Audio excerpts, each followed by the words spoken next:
Welcome. In this video, I'll guide you through the steps to determine your eligible claim amount, or ECA, when submitting prior approval requests or claiming payment for medical supplies and equipment benefits to the Non-Insured Health Benefits program, and in accordance with the claims submission and provider payment policies, which are contained in Section 1.16 of the Medical Supplies and Equipment Guide and Benefit Lists. These policies are effective as of February 11th, 2025. Before we get started, let's go over what the ECA means. Ready? Let's break it down. The eligible claim amount, or ECA, is defined as the total dollar amount that can be submitted for approval or payment. But here's the important part. The ECA must be calculated using the item's specific reimbursement model as listed in the price file, and it must take into consideration the NIHB price, price type, and the provider's usual and customary price. Remember, you can find this definition in Section 1.16.1 of the Claims Submission and Provider Payment Policies in the MS&E Guide. Now that we've defined the ECA, let's move on to the steps for determining it. There are 4 key steps when determining the ECA. Step 1, consult your medical supplies and equipment price file. Then Step 2, determine your ECA using the benefits reimbursement model. Then Step 3, consult the price file once again to compare your calculated ECA with the NIHB price and price type, if there is one. And finally, Step 4, submit your calculated ECA for prior approval or proceed to claim for payment. Simple enough? Let's break down each step in greater detail.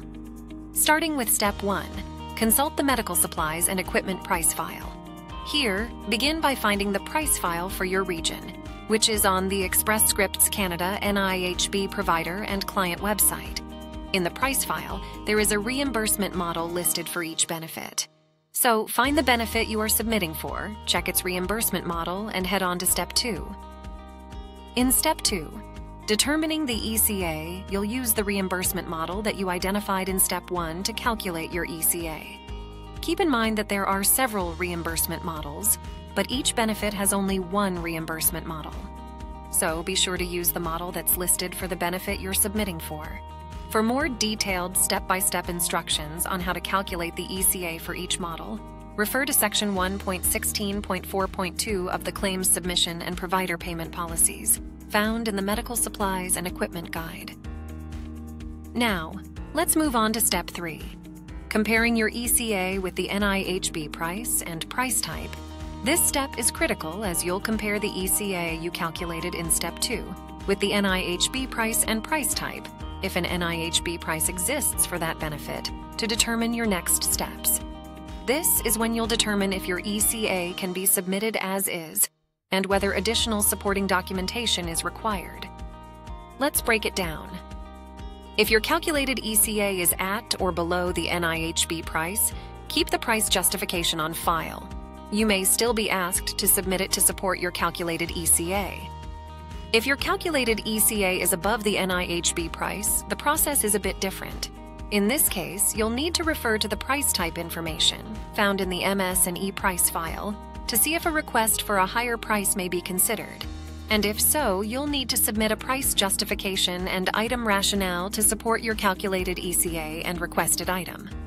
And finally, if the benefit you're submitting doesn't have an NIHB price, you'll calculate the ECA using the item's reimbursement model, as explained in Step 2, and submit a price justification and item rationale when requested by the program. For more detailed information on the NIHB price and step-by-step instructions for applying the price types, refer to the NIHB Price Policy in Section 1.16.4.3 of the Claims Submission and Provider Payment Policies, which you can find in the Medical Supplies and Equipment Guide.